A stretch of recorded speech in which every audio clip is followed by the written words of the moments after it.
All right. We are about ready to get started. Josh, did you want to hear the rectum joke, or is that one just done? All right, it's done. How about a magic trick? Yes. All right. I can turn two separate fingers into one collection of two fingers. Yeah. I learned that on the Giphy keyboard this morning. Thank you. And that's all. So. That's the best you will get today. So. Y'all have a good afternoon. Yeah. What's that? It was from some show. Yeah. It was just on the GIF keyboard. GIF, GIF. Dang. I always say GIF, and then I just said GIF, and now I hate myself for it. All right, well, we'll go ahead and get started with our presentation on Drupal Commerce's Starshot roadmap. So if you aren't here for that, no hard feelings if you want to go somewhere else, or if you want to play video games, keep the volume down low. So, I'm Ryan Zarama, CEO of Centauro, and I'll let Jacob introduce himself. My name is Jakub Piasecki. I'm a lead developer for Centauro. Yeah, we both have Polish names, but only he has Polish pronunciation. So and at Centauro, we have a few other team members here as well, and the rest of the team may be watching from home. We maintain all of the core Drupal Commerce ecosystem modules. So that's the Commerce Core, the shipping module, the license module, file module, et cetera, et cetera. And we've been doing this now, I guess since 2010. So it's been a while. And I guess the genesis of this presentation was realizing in DrupalCon Barcelona that we had done nothing in line with the Starshot initiative yet, even though it was, around for a while. And so we determined that we would show up at DrupalCon in Atlanta with a roadmap that was revised to synchronize with the Starshot roadmap, and if we were lucky, and if Jacob didn't sleep, perhaps something to show from the roadmap as well. And so we caught the vision, the vision for a Drupal that enables end users to do more without developer intervention. And that's not to say that a developer might not have to set up a site, but our largest customer that we signed last year specifically chose Drupal and Drupal Commerce over Shopify Plus because of the Starshot roadmap and the idea that once we set this thing up for them, their marketing team would be much more empowered to create new sites and run new promotions without them having to get nickel and dime by us. Which is great, because then we can offer support and focus on features that bring them new value, and their team can focus on launching yet another market's landing page or a new promotional one-pager. So we were, inspired, and I definitely liked what's that? Whenever you get the adrenaline rush, the adrenaline rush of closing a deal specifically because Drupal finally has a published roadmap, that was great. I actually was so stoked that I rewarded myself with a T-shirt as my commission for closing that deal. It wasn't this one. It was a Pamplemousse LaCroix T-shirt. But if you haven't seen it yet, that product strategy is published. Dries blogs about it here. And then there's a big old PDF all about it. But it really centered on two strategic shifts. And these shifts are identifying a target audience that maybe is a bit different than our previous audience, although the ambitious site builder has always been a kind of an internal concept. When we're talking now to the market, we're saying, hey, we actually want to empower marketers to do more without engaging IT. So creators, marketers, that whole side of the business that just wants to use the web platform they've spent a ton of money to have built for them, we're focused on making their job easier. And at the same time, this is a bit weird to me because they call it in the strategy the mid-market of websites that are $30,000 to $120,000. But I still feel like in the grand scheme of things, that's a small budget for a custom e-commerce application. So we'll say SMB, but obviously if you're doing real hardcore Drupal commerce development with 6 months of systems integration time and a big data migration project, your budgets are going to typically be much higher. And if they aren't, and you need help raising your rates, I'm happy to talk to you afterwards. But the idea that I captured from this is we would offer more out of the box so that people could launch on Drupal Commerce for a smaller amount of money, and then ideally they grow with their agency over time. And I know that many of us probably have a similar story where you start working with a merchant thinking you're going to make $5,000 and then go on to the next project, and then 8 years later you've suddenly made $500,000 from them because their business grew, they loved you, and they knew that you could do good work for them. So I'd say some of our biggest customers have been with us since 2016, 2018, another launched in 2019. I mean, these are long-term customers where that initial spend might be small, but it gives Drupal a better showing, and then they grow with you, and ideally you with them. Now, these shifts, as I saw it, create new opportunities for us as maintainers. And I think that, honestly, like if the feeling of this DrupalCon and the last DrupalCon, this first one to me is probably the most important opportunity. And it's just to kind of like have fun together again, all working toward a common goal. And it reminds me of that time when the Entity API in Drupal core was new. And suddenly everybody's like, well, shoot, how can I turn this into an entity instead of using a node? And so literally everything that was a profile or a product or anything in the Drupal ecosystem that was a node, suddenly we all kind of rewrote our modules together. And then we improved how we did that with the Entity API module. And then we made them all scriptable through the rules module. Like that kind of energy around doing something together that then made Drupal 7 into the real big success that it was, such that I think it's still the most popular version of Drupal today. This whole Starshot experience to me recaptures some of those good vibes.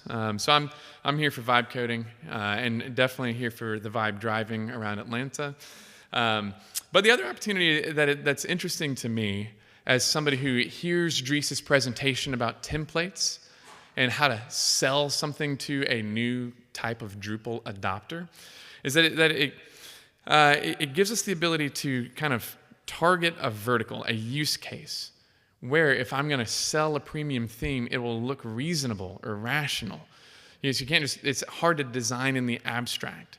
So recently, Josh actually runs a construction company, and I said, Josh, I need you to build a house for my family. And he sent me this for Christmas. And I was like, well, I guess if I'd given him some parameters, he might have been able to give me something that looked a bit more like I expected. And that's really the next opportunity.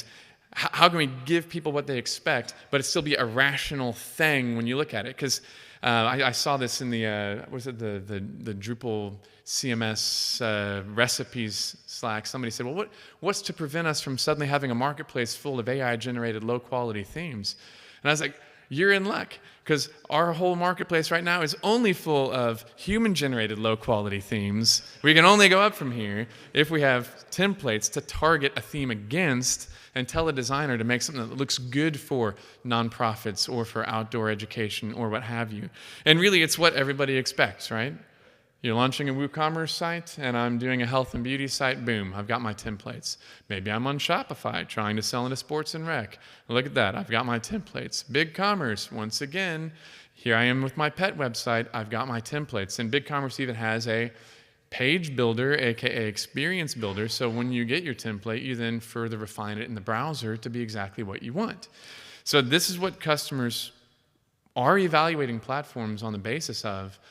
This whole Starshot initiative gives us the opportunity to meet them where they are, and then ideally bring them someplace better, or at least someplace more expensive that they can pay us for. All right. Were you going to say something? About this slide. Nice. All right. So that brings us to the various parts of the Starshot roadmap. The first one being recipes. Now that's kind of being expanded out into the concept of site templates. Yes. So we will start with a very quick refresher of what the recipes are. There were multiple sessions during this DrupalCon about the recipes in particular. So we'll just focus on the highlights and what recipes are and what they are not. First of all, and this has been said so many times, probably you've heard it already, recipes is not something that you install. recipes is something that you apply, and this is very important because you apply them and they are ephemeral. They can be removed from your site after the application, that's all. They can even be reapplied. There are many patterns that if you are not familiar yet with the recipes, you'll have to learn. I like saying too that it's kind of like our first big innovation in Starshot was to rebuild the concept of a tutorial. Right. It's a tutorial, you know, you're applying it, but with Drupal doing it. Yes, and recipes then can take care of your like modules, your themes, your config, your content. Yeah, there's a lot recipes can do. There's also a lot recipes cannot do, and there's a lot recipes shouldn't do. So just a thing to think about. And definitely to bear in mind, like as you're using recipes, I think we typically have a more developer-focused audience in DrupalCons than an end-user audience. But if you're playing around with recipes, don't do it in your production environment because you cannot uninstall it, at least as a thing, right? You'd have to go through and manually uninstall modules, delete content, delete fields, remove all these interdependencies before you can get rid of it. So they really do need to be handled with care. That's why, like, as we started thinking about recipes in Barcelona, we actually drafted this great blog post that we never published about how we're thinking through the parameters for what should be in a Drupal Commerce cookbook. And the first idea is just not a full Drupal Commerce site, because it's actually hard to uninstall all that Commerce brings with it. So you won't just go, for now, to the recipe, in Project Browser and get my e-commerce application.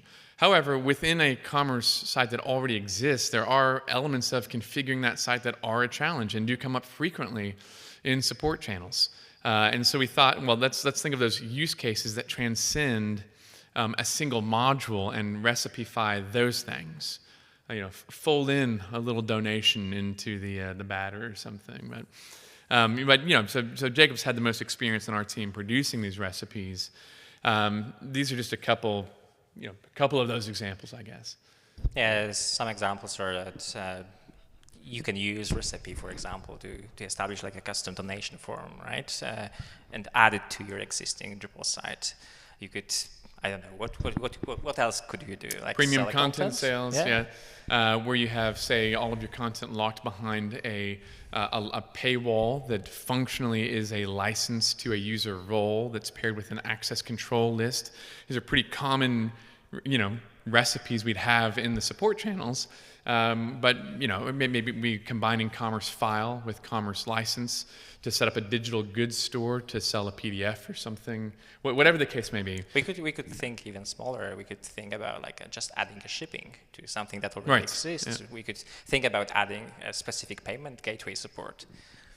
Yeah, in case you didn't know, if you don't have multiple profile types, then your address book in Commerce 2.x by default will combine all of your shipping and billing addresses together, and it's really hard to separate it out into two separate types later.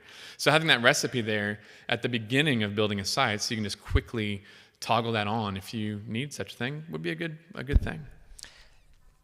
And then the obvious place for us to start was the Commerce Kickstart demo store. So instead of... We had to start somewhere. Yeah, exactly. We had to start somewhere, so we basically decided to violate all of the principles we just laid out and make the first set of recipes an actual complete store installation, but one that is, decidedly for demonstration or evaluation purposes only. It was easier for us because we had already something.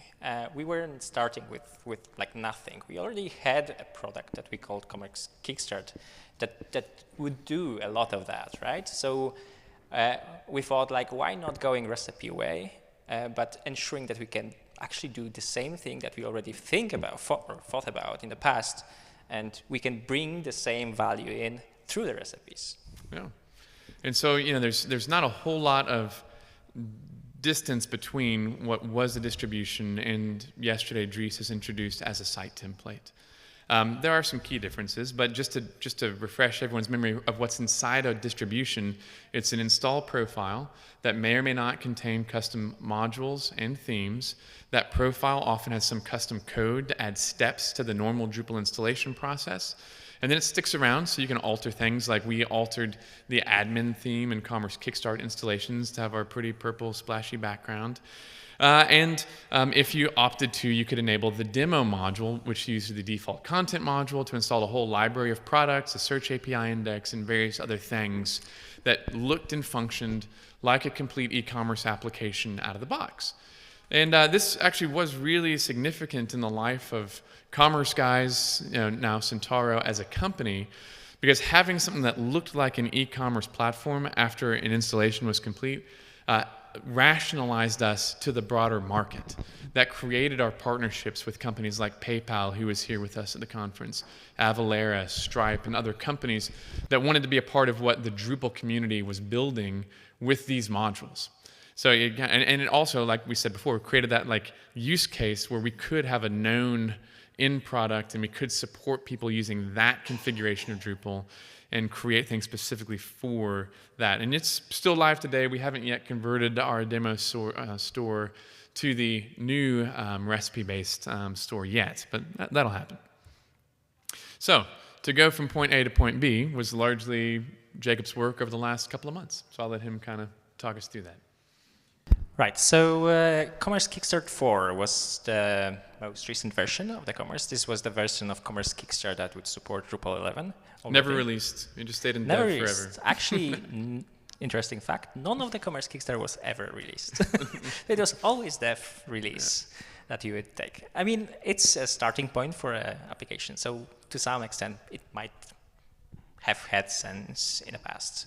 But our ambition was more than that. Our ambition was to create something, create a product. And we started thinking about how to take it. Commerce Kickstart was a natural step for us. And especially the Commerce Kickstart demo that was shipped along with the Commerce Kickstart. We did have a lot of feature modules shipped in through our Commerce Kickstart. So they were sub-modules to the profile. Things like product types, catalog configurations, digital search product, API-based catalog. What's that? Digital product. Shipping was a sub-module.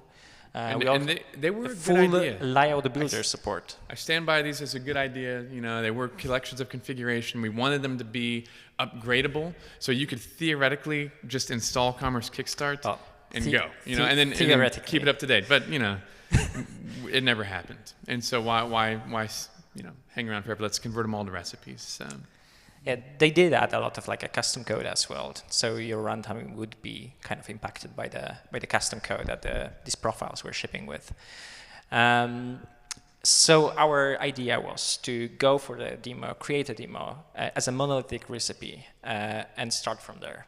Still leaving the profile itself as it was. So it would still install the module, still set the profile, the theme, go for a standard installation profile, alike experience when you are installing the Commerce Kickstart. And they also, we had to also take any custom code out of those modules that we needed for the demo store to function and put them in what we called an assets module. So our pattern will always be a recipe with an assets module if needed that the recipe would depend upon, and that would be things call it like a glue code or something like that. Like plugins, twig templates, custom JavaScript libraries, the things that make what you're trying to build work, but can't go in the recipe because again, a recipe is not installed. No. So that's what we did. We created a demo recipe. It's called Commerce Kickstart Demo, and from there we started thinking, okay, what do we do next? Can we actually turn the profile? We looked at the profile, and the profile was basically just installing modules and changing some configuration or shipping along with the default configuration. A pretty theme for installing. Yeah, and there was a theme. We thought about this in the past, right? About user experience of installing Commerce Kickstart. So it's a nice experience, going through the Commerce Kickstart installation. But yeah, starting from the demo, we thought, okay, let's take a look now at the profile itself, Commerce Kickstarter. There were no submodules at that time because all the submodules were moved out to the demo. So we were left with basically an installation profile with no custom code, no code dependency, no runtime dependency code-wise, no assets, no nothing. It was basically just installing the site, but it would still stay installed. So next step was to get rid of that and split it up from having or replace our profile with a recipe, and that's how the base recipe was created. Later on, it was segmented, so we now have more recipes. But then at the time we figure out, okay, if we don't have anything else in the installer, the profile, nothing else than just the code that applies the recipes, why do we have to actually have that recipe still, or the profile still installed? So that's where we look at the Drupal CMS and how the Drupal CMS is handling things, because the Drupal CMS was already doing things through the recipes, and that's how we also discovered the recipe installer kit, which is a great profile by great general project on Drupal.org that can be used to set up your own Drupal CMS style installer experience. Right, probably something that if you're considering template or site template development, something you would end up using as well. Very easy to make use of, and also still permits you to do things like alter components of the installation process, add help text, reconfigure things, retitle things, whatever. It was already aligning with our vision around having add-ons, for example. So our demo was always an add-on that you could opt into when you're installing a Commerce Kickstarter. Yeah. So basically, after about 6 to 8 weeks of work, we managed to turn this into this. Such a difference, right? But really, it's the same thing. Actually, it's kind of the point, right? Just instead of having Centauro Claro and the admin toolbar module, we now have Gin, and did a few visual fixes and things. But it's now just your project, right? So there's no baggage you have to carry with you in the form of an installation profile and all of its module dependencies. It's just solely your config, and now from here you would take it and maintain it like you would any other site. Just as if you were using a bare bones, the core recommended template for launching a new Drupal project. You're basically getting that, but with the standard profile and all of the Drupal commerce modules and themes added to it. The front-end theme is just a custom theme that we developed called Belgrade. This one is just completely free. And then on the back end, it'll be Gin. Gin, we didn't opt for using Drupal CMS admin UI already at that time, because we thought there are some things in the Drupal CMS that are meant for the content-heavy sites, which not necessarily Commerce Kickstarter or Commerce application has to be about. So that's why we took some of the components that the Drupal CMS is already shipping with, some of the components that Core is coming with, and we assemble it together to reduce the code that we would have to do to get to that point with writing the recipe from scratch. So once again, man, just got to see that. Wow, it's so different. All right, let's actually take a quick look. Oops, let's see here. We're going to live demo, and I hope it doesn't dramatically crash and burn. All right, so that's pretty small. That's yeah, definitely power band up. Yeah, all right. All right, so I'll let you explain what we're looking at here. So this is the installation screen for Drupal. So you're probably familiar already with how Drupal CMS kind of changed and opted out from using the standard, what Drupal was normally how the installation screen would look like. Drupal CMS went for a very, very custom look of it and feel. We already had the theming around provided by our custom admin theme. So amazing. That is, you can flip it on. So amazing. Yeah, We already had the theming around. So what we needed to do is to kind of make sure that we are changing from using the profile and the installation of the module into recipes. So one of the things we always thought about is shipping this experience with a demo content, and I'll go through and install the site now with the demo content. And one thing that this configuration will allow us to do in the future is if people do not enable the demo store, we could, right in the installer, embed a collection of recipes that they could toggle on. This would be that Drupal CMS experience where you're saying, yeah, give me an event content type and a blog or whatever. So we could have right there in the installer, yeah, install the shipping recipe because I know I'm going to ship physical goods, or install the multilingual recipe that makes all of my product pages multilingual, whatever the case may be. We could even combine some of the recipes together as a one checkbox and apply them side by side rather than make them being like, one big recipe. Man, that's so fast. What kind of machine do you have? Yours. But the other thing that I like about the recipes as a maintainer really is that we do not have to maintain an upgrade path. And that was a big blocker. Like part of the reason we never tagged Kickstart 3.0 and Kickstart 4.0 was once we put a module out there, you're kind of stuck. If you want to dramatically change it or take a different approach, you kind of are socially, contractually obligated to provide an upgrade path. But recipes are applied, and whatever state that they are when the application is done, that is the deliverable. There is no upgrade path after that by default. Yeah, so, and with the recipe installer kit, our installation step, like the code that is taking care of the installer, is also reduced to minimum. So our maintenance cost in that sense is very, very minimal, which is super. Because we're usually busy on client projects like everybody else. It's nice. Right. So that's what the as Ryan already showed, like Commerce Kickstart 4 doesn't change or differ much from Commerce Kickstart 5. What we are having here is the collection of products, some demo products that we want to showcase, and there are like products that are physical products. There are some books coming in different variants. So we have books that are digital copies. We have integration with a search through the catalog. So it's a search API thing. You can go in, you can, also layout builder. All of this is it's all layout builder enabled.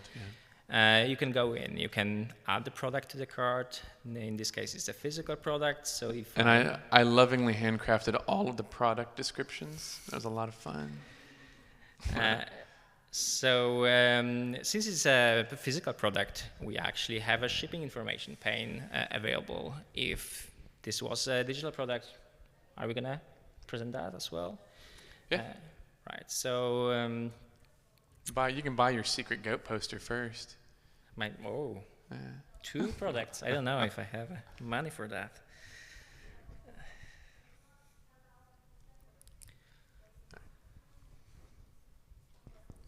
He was getting texts from my wife. Sorry.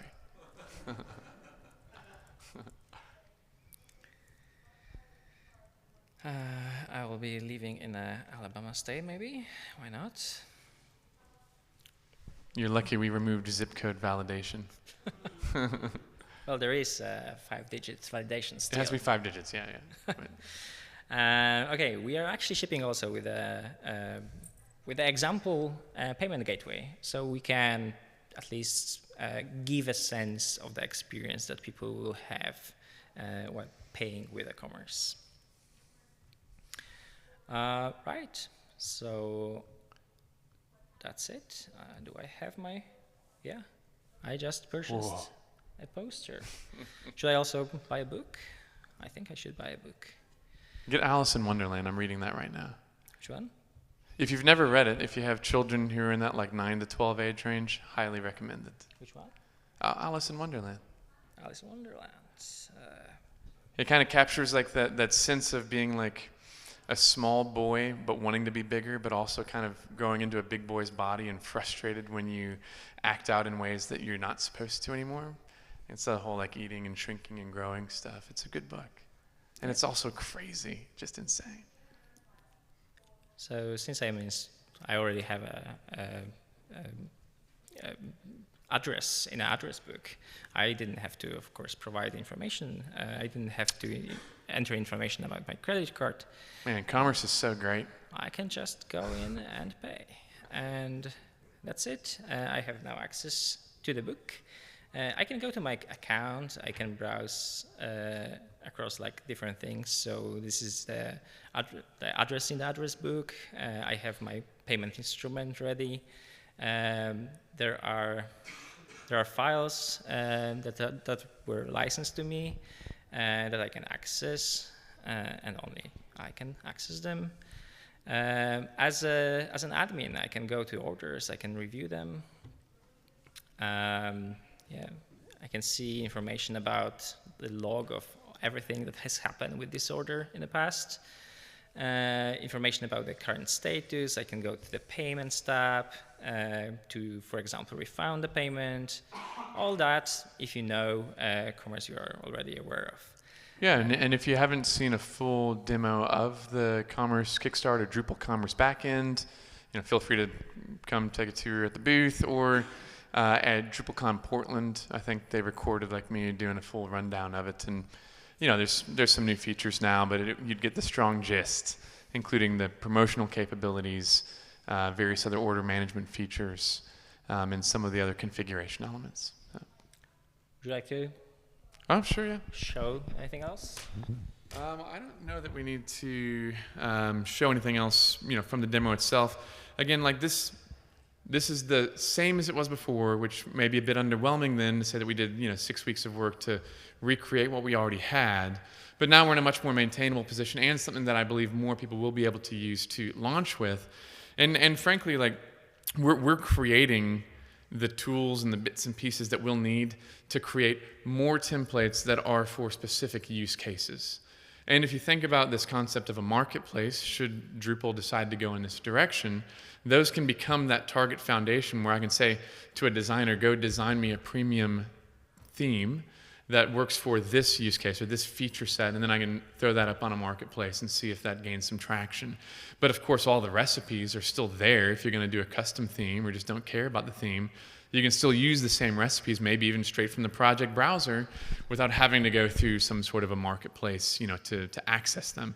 And so that's where I do think Dries' vision for something that still is like centering open source software and our kind of free software advocacy within the Drupal community, with the commercial opportunity for those that want to take advantage of that, or those that want to purchase that way, because our customers who want that may be bundled with support. It kind of gets you a bit of the best of both worlds, I believe. So we didn't crash and burn horribly. That's good. There are some other things that came out of this effort. The first thing, and I guess I could have showed it while we were still on the install page, but was that we did want to know what recipes has someone applied to their site, because that helps you diagnose customer support issues. It helps you diagnose in the support channels. Like we're in Drupal Slack all the time trying to figure out what happened to get somebody to a broken state. And we've been doing this long enough that I can almost intuit, what somebody did. But with the recipe tracker, I can say, well, cool, for starters, go ahead and show me your recipe tracker. Let me know what you added to the site to provide the beginning of what you intended to do. And I can see, what happened to get it in its current configuration state. And then I can say, okay, now where did you go from there? And oh, well, that's where you went wrong. You had this module that does this. That's the whole idea behind the tracker. Yeah, and actually the tracker is a dependency of one of our core recipes. So if you are installing commerce through the recipes, or applying them, through the recipes, then you will get the recipe tracker in. Yeah. So we can start helping you debug your issues. Yeah, and anybody who's ever taken over somebody else's Drupal project has had that first week of oh my gosh, what is in here?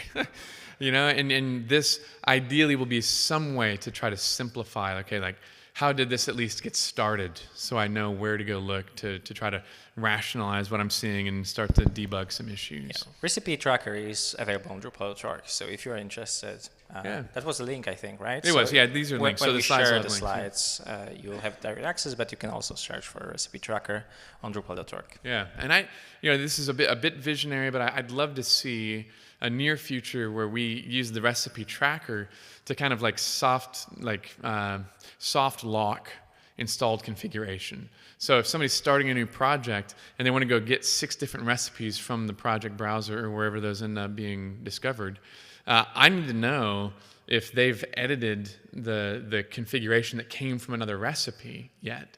And so I might say, well, like as long as these are locked, then let me go ahead and apply another recipe on top of it, because I know that configuration is in a predictable state. Yeah, and there are some mechanisms already in a recipe ecosystem. I'm not going to spoil everything, so you can discover something yourself. But there are ways of validating if the configuration that is shipped with the recipe is in a different state. Right. And that's what we already do for the demo, just to avoid the situation when someone is installing demo on the existing site and then... Yeah. The other thing that we had to do was define some custom config actions.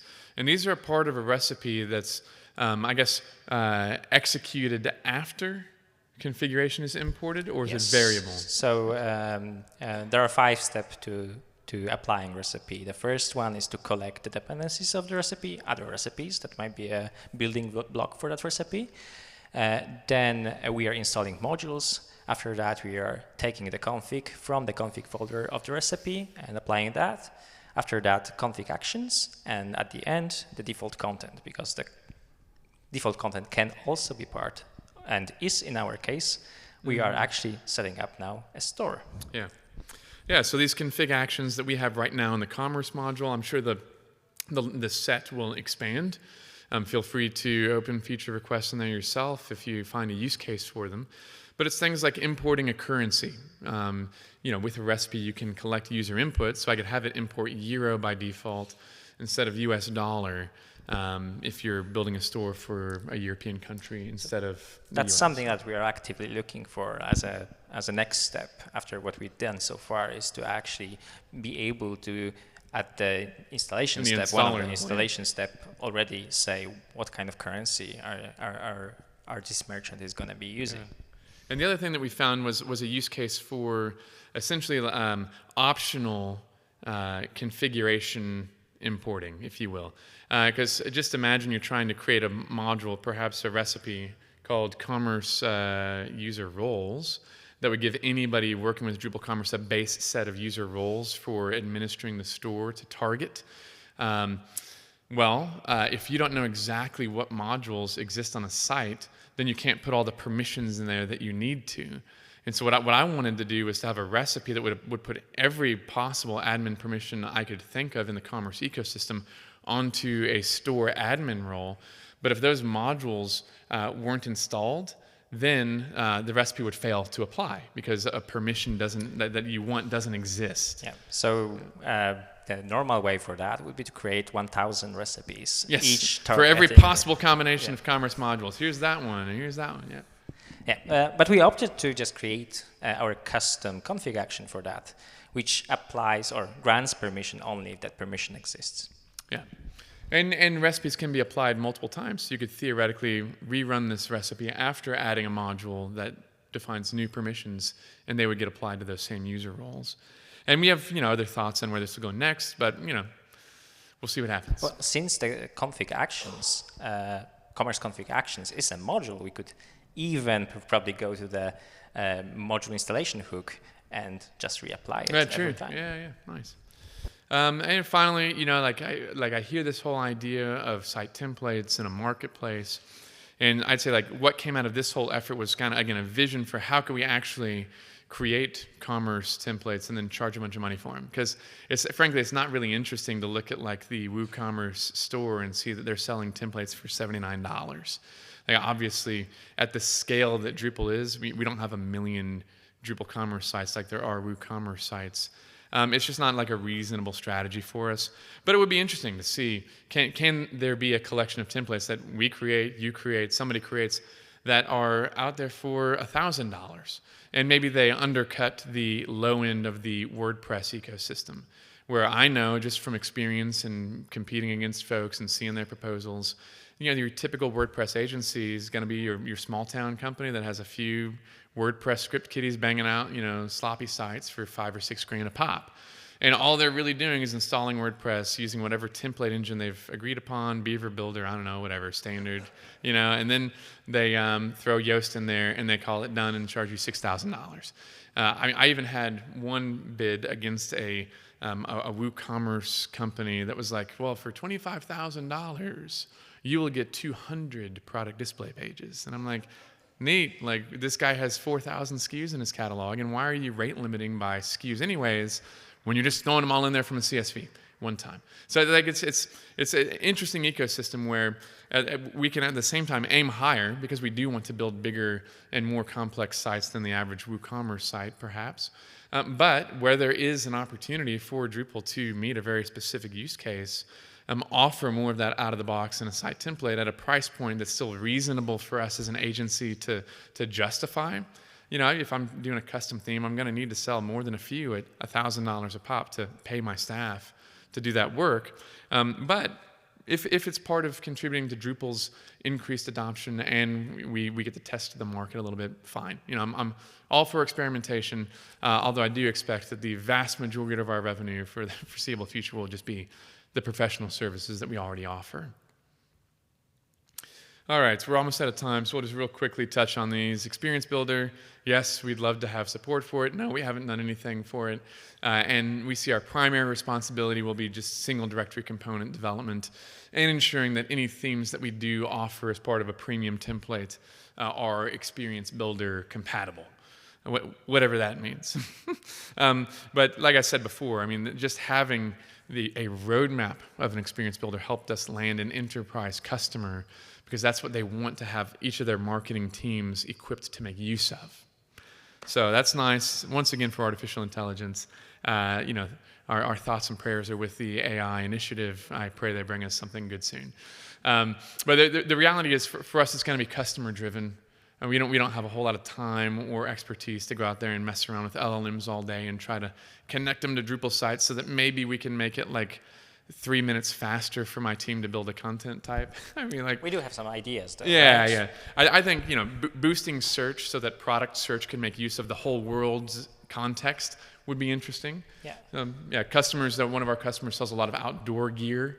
So if I just went to their search box and said, "Hey, find me a sleeping bag for hiking in Alaska in May," and then it just went and found it, even though nothing on their database said this is good for Alaska in May. Well, that's the kind of thing that an LLM would be interesting for.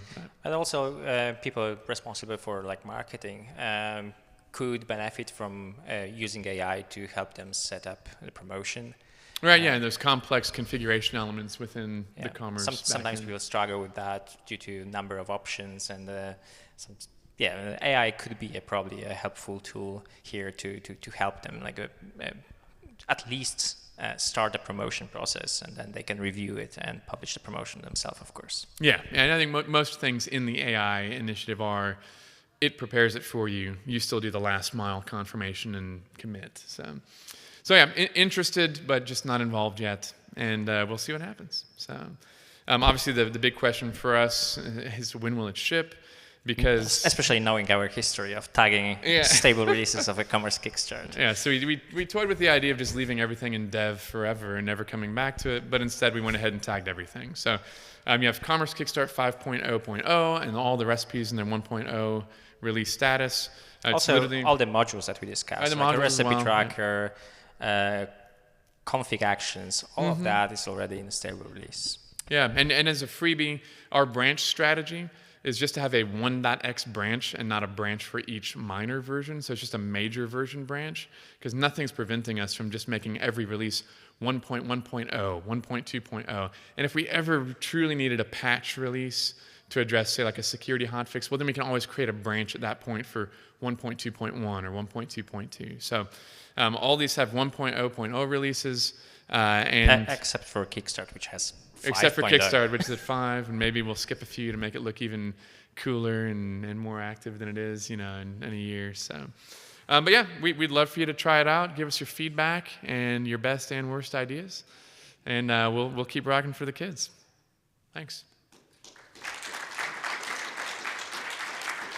I think we have 6 minutes for questions, if there are any. Yeah, if anybody wants, we'll mill about up here. Feel free to come and ask questions now or meet us down at the booth. Thanks a lot.